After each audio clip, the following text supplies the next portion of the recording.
Vous enlevez les 545 officiers tout rwandais des FARDC, il n'y a plus de crise. Voilà la solution. Par l'élection, par les concertations, le dialogue. On en a eu combien de dialogues? J'en ai compté 54, qui n'ont abouti à rien. Donc, la MONUSCO et l'ONU et la communauté internationale admettraient pendant une seconde que la crise congolaise est de type ethnique, qu'il n'y a pas de Tutsi rwandais. Pour ceux qui connaissent un peu l'histoire, c'est une insulte. Il n'y a pas de Tutsi congolais, bon Dieu. Le Rwanda a été créé au XVIIe siècle avant la création de l'État indépendant du Congo. Et le Rwanda fut une colonie allemande. Les Allemands n'auraient jamais laissé le roi Léopold II s'emparer des populations Tutsi rwandais, n'est-ce pas? Donc, les Tutsis sont au Rwanda, qu'ils rentrent au Rwanda. Qu'il y ait des Tutsis de nationalité congolaise, oui. Mais des Tutsis congolais, il n'y en a pas parce que les Tutsis n'ont pas de terre au Congo. Il n'y a pas de terre appartenant aux Tutsis sur le territoire congolais.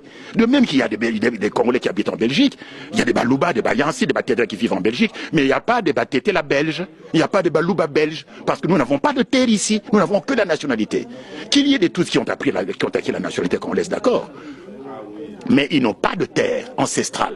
Nous avons la liste, qui se trouve ici d'ailleurs au musée de Tervuren, de toutes les ethnies bantous qui ont cédé leur terre au roi Léopold II pour constituer l'État indépendant du Congo. Parce que l'État indépendant du Congo, l'EIC, contrairement aux autres pays africains, a été créé par fusion de terres, par addition de terres, appartenant à une quinzaine de royaumes et d'empires et à quelques centaines de communautés traditionnelles africaines bantoues. Alors que les autres États africains, les autres colonies africaines ont été créés par division. Nous, c'est par fusion, par addition des terres. Et quand vous regardez les gens dont on a additionné les terres, il n'y a pas de terre de Bami Tutsi rwandais. Il n'y en a pas. Et donc, ceux qui prétendent, les gens qui écrivent ici dans les médias, il y a une consoeur journaliste du soir qui parlait de Banyamulenge et des Tutsis congolais. Mais c'est du n'importe quoi. Madame Cross.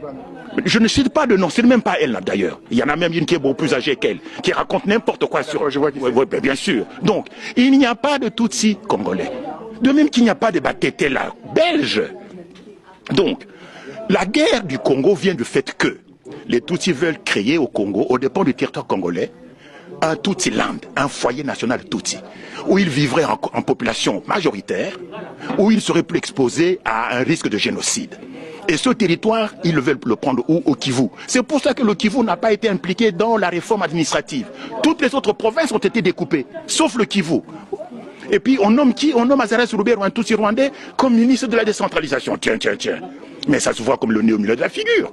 Il y a un plan rampant de balkanisation du Congo et de la création du Tutsi-land. Et ce qui s'est passé au Kivu, où on a massacré les chefs coutumiers, c'est ce à quoi on assiste aujourd'hui avec les Kamwena Sampo, c'est le même scénario. Donc la crise congolaise est de type ethnique. Et le reconnaître, ce n'est pas faire preuve de tribalisme, c'est en finir une bonne fois pour toutes avec le mensonge et l'hypocrisie. Qu'on admette qu'il n'y a pas de Tutsi congolais, que les Tutsis du Congo, et notamment ceux de l'armée en particulier, les 545 officiers, rentrent chez eux au Rwanda, et il n'y a plus de crise au Congo.